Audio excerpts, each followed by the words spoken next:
Pero sa continuous lang, sir. Ang tinanggap mo, sir, kanina, yan ay ang banal na espiritu ng Diyos. Kaya ngayon, kuya, ano man ang gagawin mo, dapat kay Lord mo muna set up, sasabihin. Makakaramdam ka ng conviction. Di ba sabi mo, ano naramdaman mo kaya kanina? Hanggang ngayon ba, ano naramdaman mo? Kinakabahan pa rin. Kaya Parang may pumatok sa akin katawan. Katawan. Kaya espiritu. Tapos hanggang ngayon, kinikilabutan pa ako. kuya, nasa katawan mo na, kuya, ngayon. At kuya, di ba iba ang ngiti mo ngayon? Kanina. Di ba iba na ang ngiti mo ngayon, oh? Nararamdaman mo, kuya, na may nagbago sa iyo. Eh, sabi ko nga sa iyo, Pastor, ako, hindi ko naman pinapaniwala ang Panginoon. Yan ay laging nasa akin.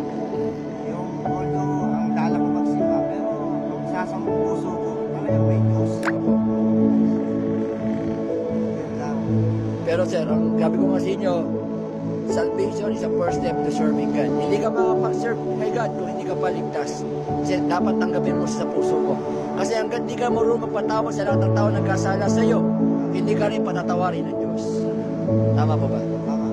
Ito sir, may last po. Bibigyan ka na ng prayer. Ito kuya, para tingin ng prayer mo. Number 1, dapat ang prayer mo sir, malinis sa puso mo. Wala kang galit po. Kung magsasabi ka, malinis. Para number 2, dapat kung magpe-pray ka po, dapat kay Lord malinis sa intention mo. Pangatlo, o ibibigay ni Lord sa'yo yung prayer mo, dapat sir, hindi ka mapapamak, hindi ka mapapasaman. Bawa, gusto mo magkaroon maraming pera, kaya lang, marami may ingit ng buhay mo. Pangapat, dapat ang prayer mo sir, ngayon pa lang, pininiwala mo na mangyayari. Pagkat, pag hinili mo dapat kayo, dapat sabi mo, answer prayer na ako, claim it mo na siya. Kasi, ikaw po ay nagdarasal sa Diyos na buhay. Kaya kung sasabihin mo kuya na, sana mangyari, hindi po mangyayari kasi yung sana is down. Dapat buong buo yung pananalig mo na ipagkakalob sa iyo. Kasi nagdarasal ka kay Lord eh. Sa kanya walang imposible. Ba't sa ikaw, sa sarili mo, magdududa ka? Di ba? Kaya sabi ko ba't ka Lord, nagdarasal ako? Ba't kasi ang kulang ang faith mo eh. Hindi maramdaman ni Lord na talaga nagtitiwala ka sa kanya. Di ba? Hindi niya ibibigay yan kapag hindi ka nagdubos ng tiwala. Tama po.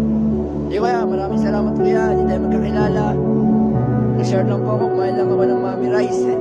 Pero yan kuya, masayang puso ko pagkat nakapag-soul win ako sir. Ano man ang mangyari ngayon sa'yo kuya, maniwala ka sa hindi. Dahil nararamdaman mo ang banal na espiritu ng Diyos, sa langit ka pupunta kapatid. Kuya, hindi, huwag ka magpasalamat din sa akin kuya, kasi ako instrumento lang. Kay Lord ka magpasalamat pagkat mahal na mahal ka ng Panginoon. Kasi kuya, sa dami ng dinaanan ko, may nauna pa ako na daan din ng mami na pero di ako huminto. Dito lang ako kuya. Ibig sabihin kuya, nakalaan talaga yung salvation na para sa iyo nung araw na ito kuya. Mahal na mahal ka ni Lord kuya. Mahal ba natin siya? Yes. Tama yun kuya. Pero tanda mo kuya, kung mahal mo si Lord, hindi mo kaya kikita ng pagmamahal ng Diyos sa iyo. Kung mahal mo siya, mas mahal ka niya ng doble, triple kuya, pagkat ayaw niya mapahamak ka. Ang buhay natin ay galing sa Diyos. Yes, kuya. Yan. Kita mo kuya, iba na yung aura mo.